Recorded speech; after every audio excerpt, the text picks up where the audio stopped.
여러분 혹시 그 테라피라는 말을 들어보셨습니까? 요즘 가장 흔하게 듣는 것이 그 아로마 테라피라는 것이 있는데요. 꽃이나 나무 같은 데서 이게 식물성 향수 같은 것들을 이제 추출을 해서 냄새를 맡거나 아니면 그것들을 이렇게 피부에 발라서 마음도 안정시키고 또 피부도 이렇게 보들보들하게 만드는 그러한 것이 이제 아로마 테라피죠.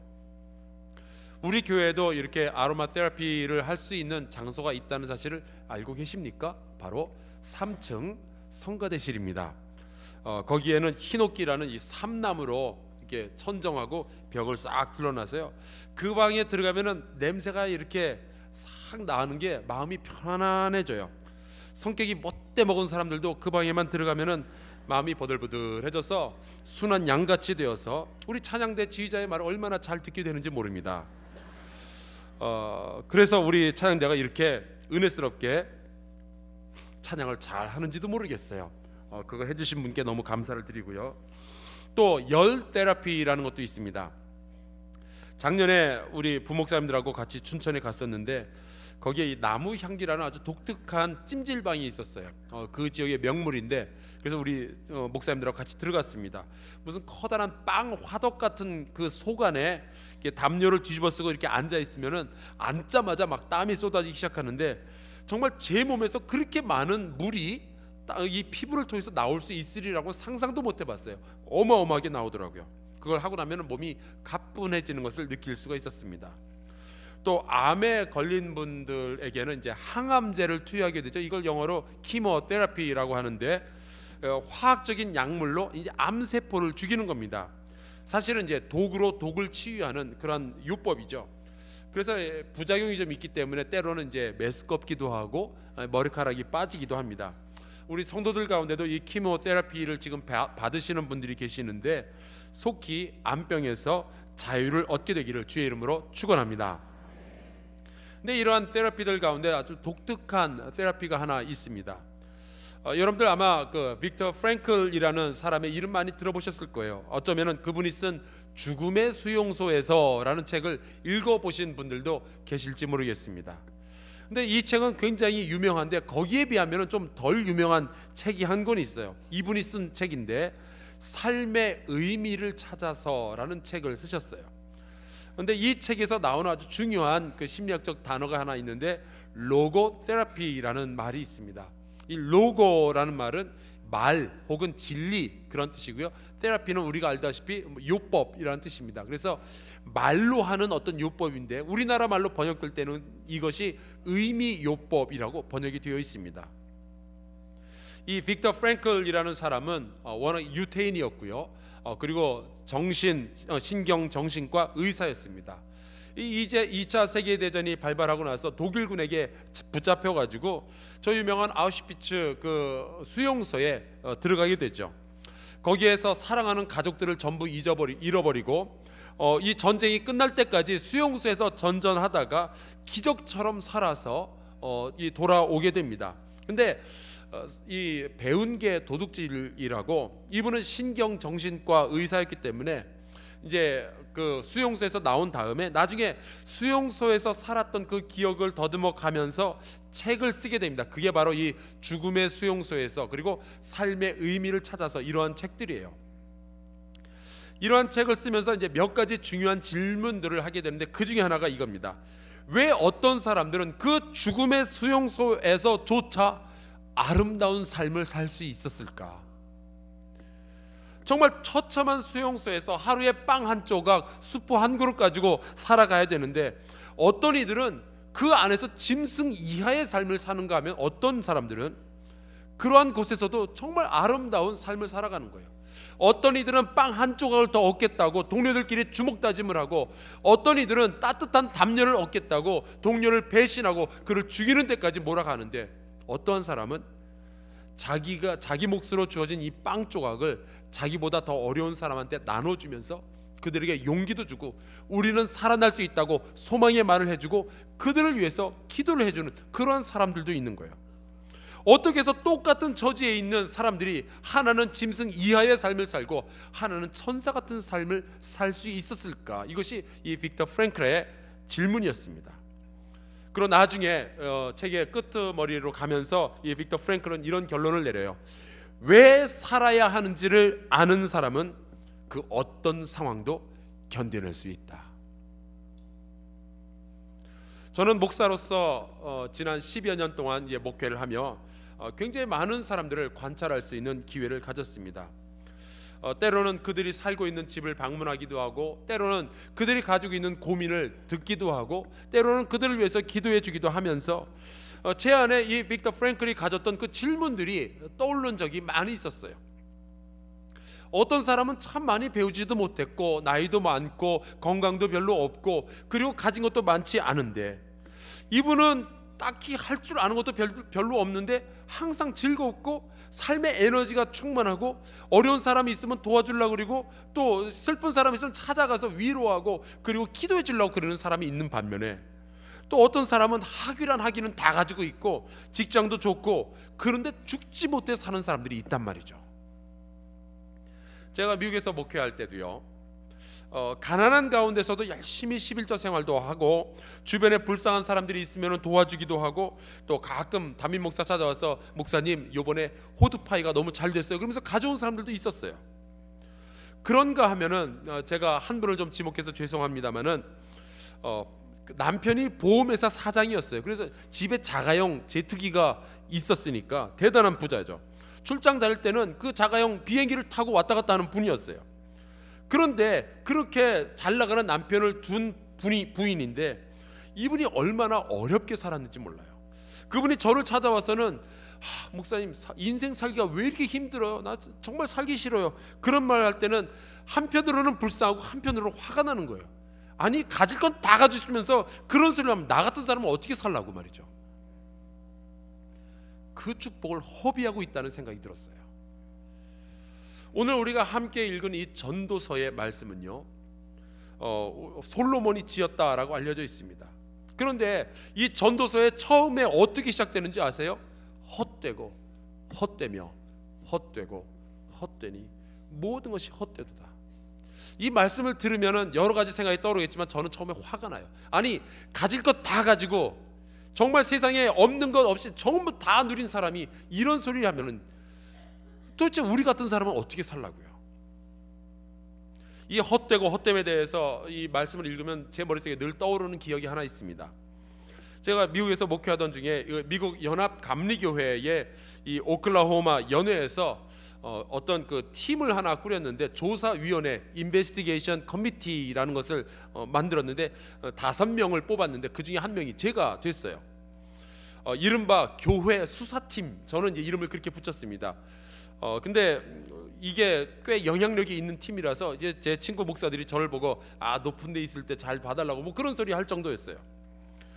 저는 이 위원회가 하는 일은 딴 게 아니고, 교회나 혹은 목사에게 심각한 도덕적 혹은 법적인 문제가 생겼을 때에 그 모든 상황들을 잘 조사를 해서 가능하면은 은혜롭게 처리하는 그런 위원회였습니다. 그러니까 경찰에 보고할 일이 있으면 하고, 법적으로 처리해야 되면은 그렇게 하고, 하지만 가능하면은 다 은혜스럽게 교회 안에서 대화로 해결하자, 그렇게 결정을 하는 거예요. 하지만 이제 이 조사위원회가 발족이 되고 이제 무슨 문제가 있을 땐 찾아가서 조사도 하고 나름대로 수사를 좀 해야 됩니다. 그래서 저도 이렇게 혹시 몰라서 틈날 때마다 형사 드라마 있죠, 뭐 뉴욕 CSI 뭐 그런 거 이렇게 제가 보면서 자신을 준비했어요. 왜 그때마다 저는 꼭 이렇게 애국심이 발동하는지 모르겠는데, 한국인의 명석함을 내가 보여주겠다, 이제 그런 각오를 가진 거죠. 그러면서 저는 옛날부터 왜 그 셜록 홈즈라든지 뭐 형사 콜롬보, 수사반장 그런 거 굉장히 좋아했었거든요. 그래서 제가 마음속으로 많이 준비를 하고 있었어요. 근데 임기가 2년이었는데 2년 동안 한 번도 안 모였어요. 제가 속했던 이 오클라호마 연회에는 500개의 교회와 800명의 목사들이 있었는데, 그들에게서 2년 동안 단 한 건도 아무 문제도 안 일어난 거예요. 얼마나 서운하든지.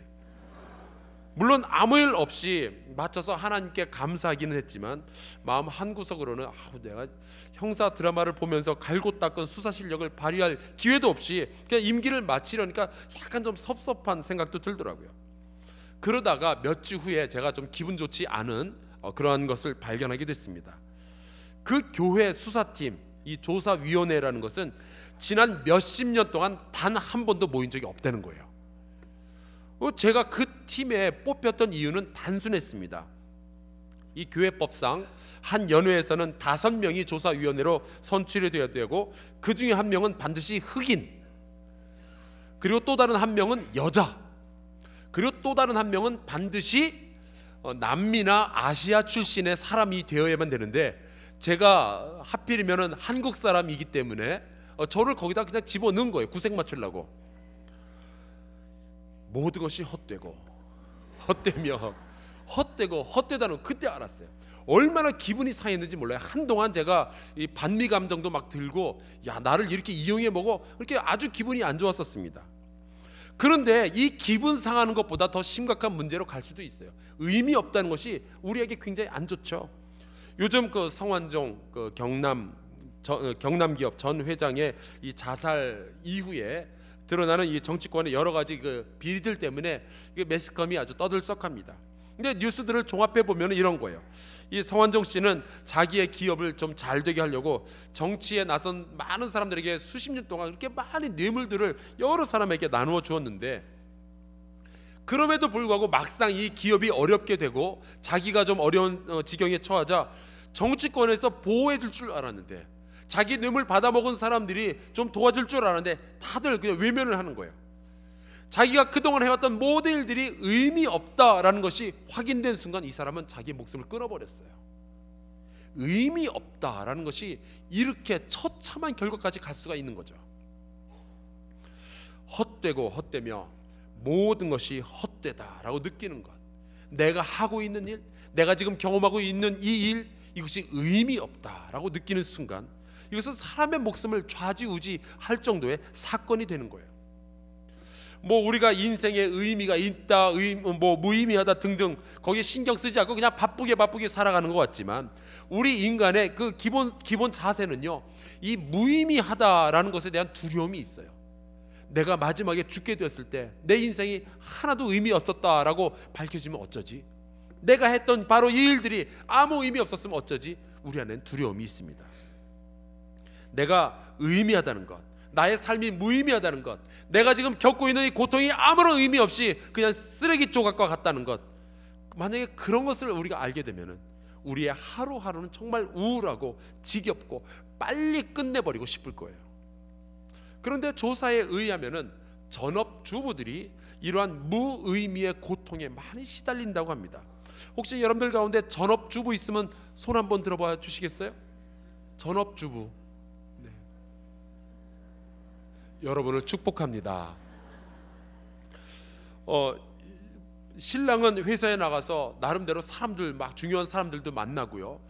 뭔가 이 목표를 가지고 열심히 막 살아가는 것 같고, 그런데 나는 학교도 다니고 그랬는데 배운 거 하나 써먹을 때도 없고, 하루 종일 그냥 집에 앉아가지고 일어나서 밥 차리고 설거지하고 애들하고 씨름하고 점심 먹고 청소하고 저녁 만들고 설거지하고 자고 그 다음날 그대로 다시 반복하고, 그러면서 별로 칭찬도 듣지도 못하고, 그러면서 주름이 늘어가고, 얼굴 보면 헛되다, 헛되고 헛되며 모든 것이 헛되다, 그런 것들이 너무 슬픈 거예요.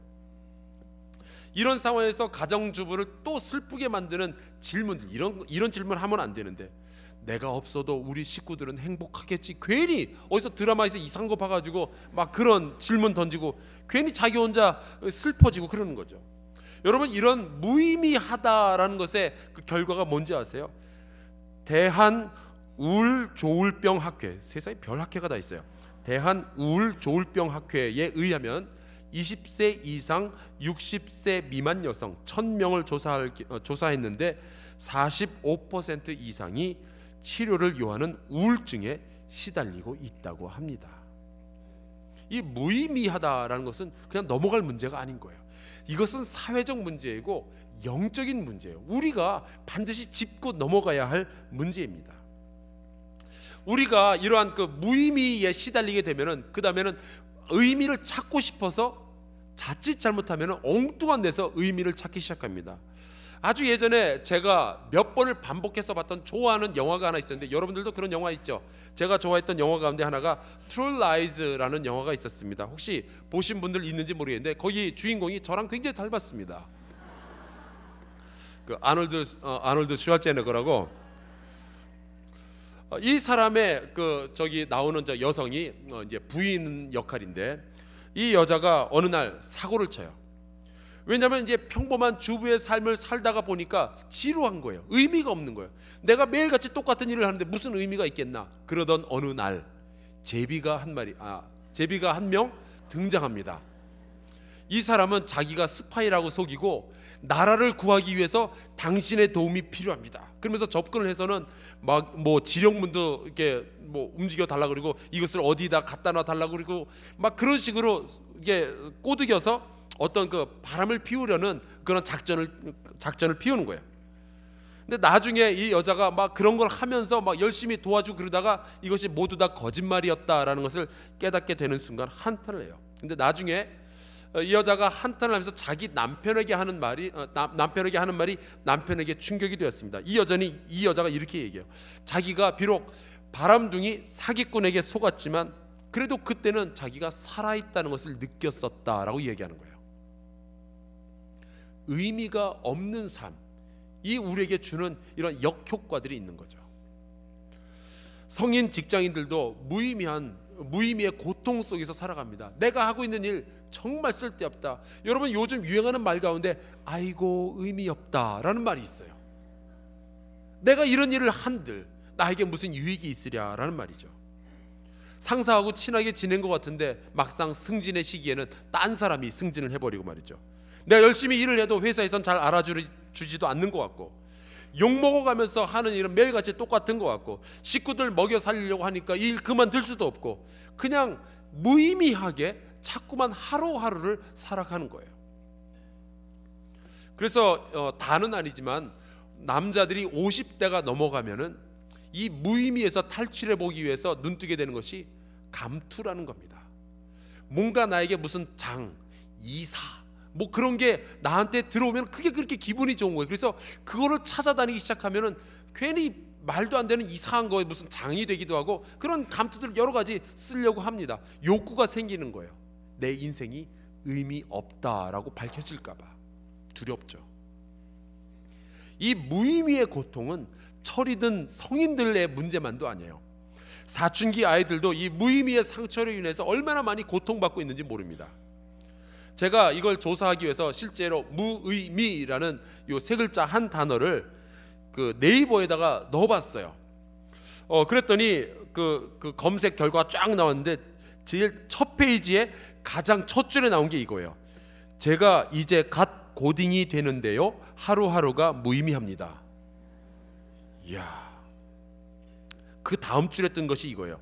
삶이 무의미하네요. 이렇게 제목이 나왔길래 뭔가 그래서 제가 눌러봤더니 이렇게 쓰여져 있었어요. 요즘 삶이 무의미하네요. 하루가 너무 뻔해요. 내가 왜 사는지, 남학교라 그런지 모르겠는데 중학교 들어온 이래로 더욱더 심해지네요. 아니 무슨 중학생이 인생이 뭐 무의미하다느니 그런 소리를 하고 있어요. 근데 여러분 놀라지 마세요. 현대인들의 우울증 평균 연령이 15세예요. 우리의 아이들도 의미 없음 때문에 너무나 두려워하고 고통스러워하고 있어요. 자, 그러면은 이런 무의미의 위기, 고통, 두려움 어떻게 다뤄야 될까요? 나의 사랑하는 사람이 이 무의미의 고통 때문에 슬퍼하고 있다면은 우리가 어떻게 도와주면 될까요? 혹은 내가 당하고 있는 이 고난, 내가 당하고 있는 이 슬픔이 아무 의미 없이 그냥 당하는 거라고 생각이 된다면은 여러분 그것이 얼마나 힘들겠어요. 그러나 빅터 프랭클이 말하기를 그 죽음의 수용소에서조차 그 고통의 의미를 발견하고 살아있던 사람은 천사처럼 살았다는 건데, 우리는 그러면 어떻게 해야 그런 삶을 살 수가 있을까요? 전도서의 시작 부분에서 이 인생이 다 의미 없다, 내가 하고 있는 일 아무 의미 없다, 에고 의미 없다, 이렇게 시작을 했다면 전도서의 마지막 두 절은 완전히 뒤바뀝니다. 그 해답이 이렇게 돼 있어요. 12장 13, 14절에 이렇게 돼 있죠. 일의 결국을 다 들었으니 의미 없다고 이야기했지. 그러나 일의 결국을 너희들이 다 듣지 않았느냐. 그러니 하나님을 경외하고 그의 명령들을 지킬지어다. 이것이 모든 사람의 본분이니라. 하나님은 모든 행위와 그 모든 은밀한 일을 선악간에 심판하시리라. 전도자는 허무하다, 무의미하다라는 고백으로 시작을 했지만 하나님께서 전도자의 삶에 얼마나 큰 기대를 걸고 계시는지, 그의 인생을 통해서 이루시고자 하는 하나님의 소망을 알게 된 거예요. 자기 인생이 전혀 허무하지 않다라는 고백을 하기 시작한 거예요. 여러분, 우리의 인생이 그렇게 허무하고 무의미하다면 하나님의 명령을 지킬 이유가 뭐가 있어요? 내가 하는 일이 그렇게 무의미하다면 하나님께서 선악간에 심판하실 이유가 뭐가 있겠어요? 하나님께서 뭐하러 거기다 신경을 쓰시겠냔 말이죠. 하나님께서 우리의 삶에 계속해서 관심을 가지시는 이유는 우리의 삶이 의미가 있기 때문이에요. 우리가 당하는 고통, 우리가 당하는 슬픔, 의미가 있어요. 비록 지금 나는 이해할 수 없다 할지라도 하나님은 알고 계셔요. 그 일의 의미를. 우리가 지금 모르니까 우리가 지금 해야 할 일은 그의 명령에 순종하며 내 하루하루를 살아가는 거죠. 그래서 시편 16편 3절에는 분명히 이렇게 기록하고 있어요. 땅에 있는 성도들은 존귀한 자들이니.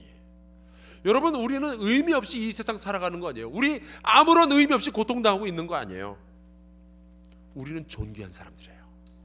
우리 양옆으로 인사 나누겠습니다. 당신은 존귀한 사람입니다.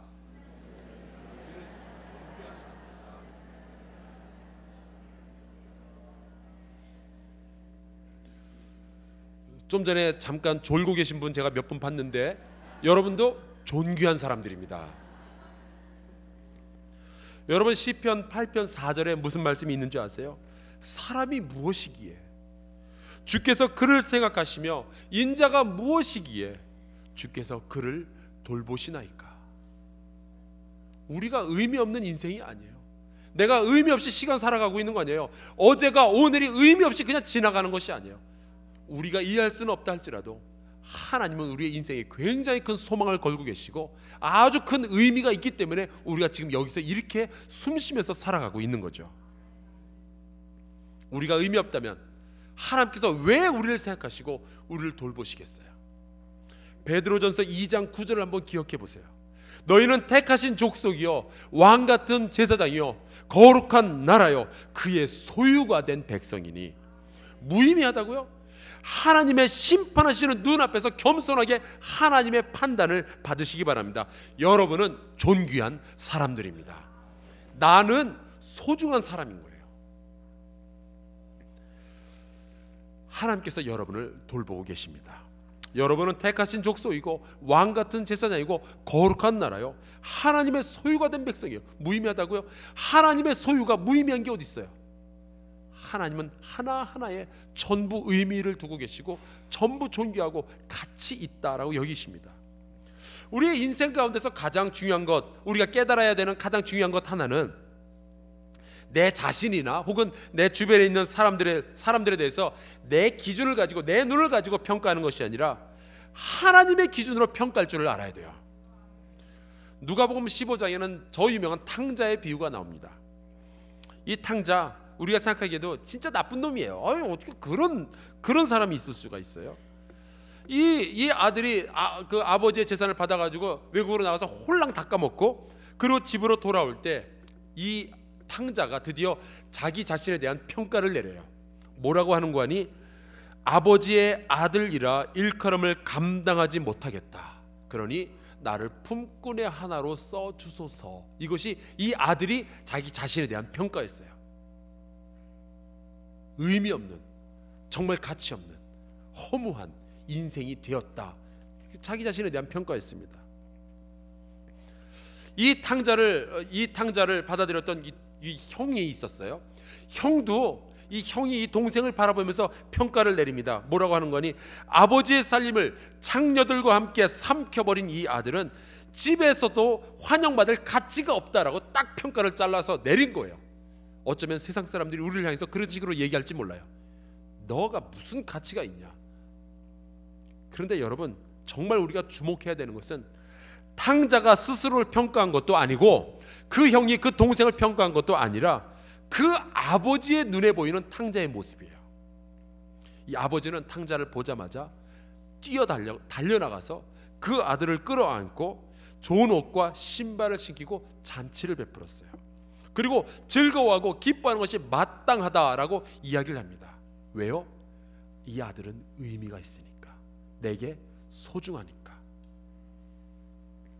정말 중요한 것은 나에 대한 나의 평가도 아니고, 나에 대한 남의 평가도 아니고, 나에 대한 아버지 하나님의 평가예요. 이 탕자가 아버지의 눈에 그렇게 소중하게 보였다. 이 말씀은요, 예수께서 우리를 향해서 하신 말씀인데, 우리가 하나님의 눈에 그렇게 소중하게 보인다는 거예요. 우리가 살아가는 하루하루가 하나님에게는 어마어마한 의미로 다가온다는 이야기죠. 예수님 당시에 사회적으로 그리고 공식적으로 무의미한 사람들이 있었어요. 이 무의미한 사람을 등급으로 치자면 1등급으로 되어 있는 사람들이 병든 자, 눈먼 자, 절름발이, 창녀, 사마리아인, 세리, 문둥병자, 가난한 자, 손 마른 자, 그리고 어린아이들, 그리고 여자. 사회적으로 의미 없는 사람들이었어요. 근데 예수께서 그들을 찾아오셔서 가르치셨던 것은, 아니야, 너희도 하나님의 자녀이며 너희를 하나님께서 사랑하시며 하나님은 너희를 위해서 죽을 준비가 되어 계셔. 그리고 실제로 예수께서는 십자가에 달려서 그 의미 없는 사람들을 위해서 죽으셨잖아요. 그들의 인생은 의미 없는 인생이 아니었던 거죠. 하나님이 너무너무 사랑했고 하나님께서 너무나도 소중하게 여겼던 사람이었던 거죠. 의미 없는 삶의 국가대표를 뽑으라면 저는 삭개오를 뽑겠어요. 나쁜 놈. 자기 동족들의 피를 빨아먹는 정말 드라큘라 같은 그런 사람이었어요. 못되게 굴고 도둑 같은 사람이었고, 모든 사람에게 야, 저 사람의 인생은 정말 의미 없다라고 여김받던, 놀림받던 그런 사람이었어요. 그런데 이 삭개오가 뽕나무 위에서 예수님을 만났더니 자기의 삶의 의미가 달라지는 거예요. 도둑 같고 의미 없던 허무한 인생이 이제는 가난한 자들을 위해서 자기의 삶을 나눠주는 그런 의미 있는 인생으로 바뀐 거죠. 하나님의 자녀가 되는 권세를 누리는 아주 새로운 인생이 된 거예요. 물론 이런 의미를 깨닫게 되었다고 해서 이 사람의 인생이 완전히 막 180도 다 뒤집어진 건 아니었어요. 키가 짝달막했던 이 삭개오, 짝달막한 도둑놈은 짝달막한 성인으로 바뀐 것뿐이에요. 여전히 짝달막해요.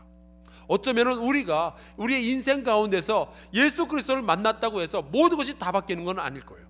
여전히 우리에게는 문제가 있고, 여전히 우리에게는 상처가 있고, 여전히 우리에게는 고통이 있을 수 있어요. 여전히 우리에게는 건강의 문제가 남아있고, 여전히 우리에게는 재정적인 문제가 있을 수 있어요.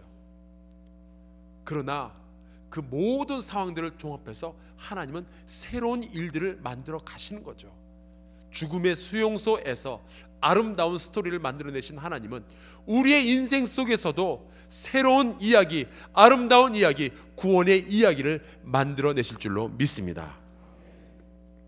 우리가 하나님께 돌아서서 예수 그리스도와 함께 나를 사랑하시는 그 하나님을 만났다고 해서, 나의 삶의 소중함을 발견했다고 해서 우리의 인생이 완전히 확 바뀌는 건 아닐 거예요. 그러나 우리의 삶의 방향은 달라집니다. 고통 가운데서 행복할 수 있고 즐거울 수 있어요. 왜? 의미를 알게 되었으니까. 설사 의미를 모른다 할지라도 하나님께서 나와 함께 하시는 것을 알게 되었으니까. 나는 지금 이해하지는 못하겠지만 하나님은 나의 인생을 통해서 놀라운 일들을 이루어내실 거라는 그 믿음을 갖게 되었으니까. 사랑하는 성도 여러분이요, 헛되고 헛되다, 의미 없다, 우리와는 상관없는 이야기예요. 하나님의 사랑을 받는 우리 모두는 존귀한 자들이며, 우리 자신은 소중하고, 나의 인생에 경험하는 모든 슬픔과 기쁨과 고통과 이 모든 것들은 다 하나님 안에서 의미가 있을 거예요. 그 하나님의 명령을 따라 살아가는 여러분 모두가 되시기를 주의 이름으로 축원합니다. 그 하나님께서 판단하실 때에 그 하나님의 판단을 믿음으로 받아들이시는 여러분 모두가 되시기를 주의 이름으로 축원합니다. 우리 가슴에다 손을 얹고 같이 이야기하겠습니다. 나는 소중하다. 우리 함께 찬송가 304장 부르면서 우리를 향한 이 하나님의 사랑을 기억하고 우리의 삶이 하나님에 대해서 가진 이 소중함을 기억할 수 있기를 바랍니다. 같이 찬양하겠습니다.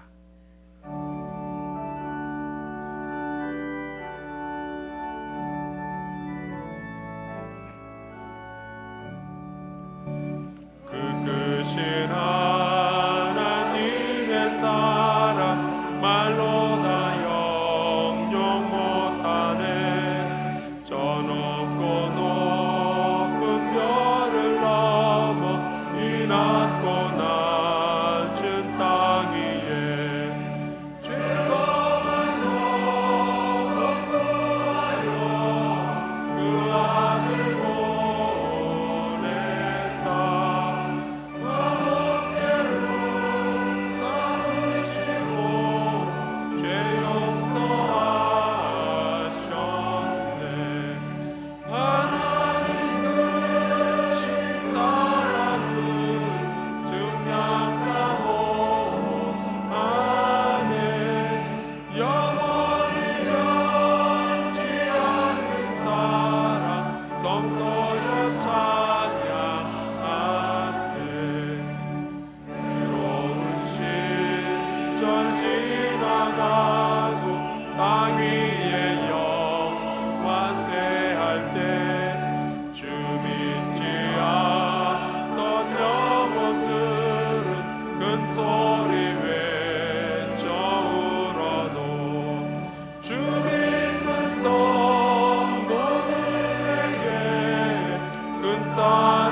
저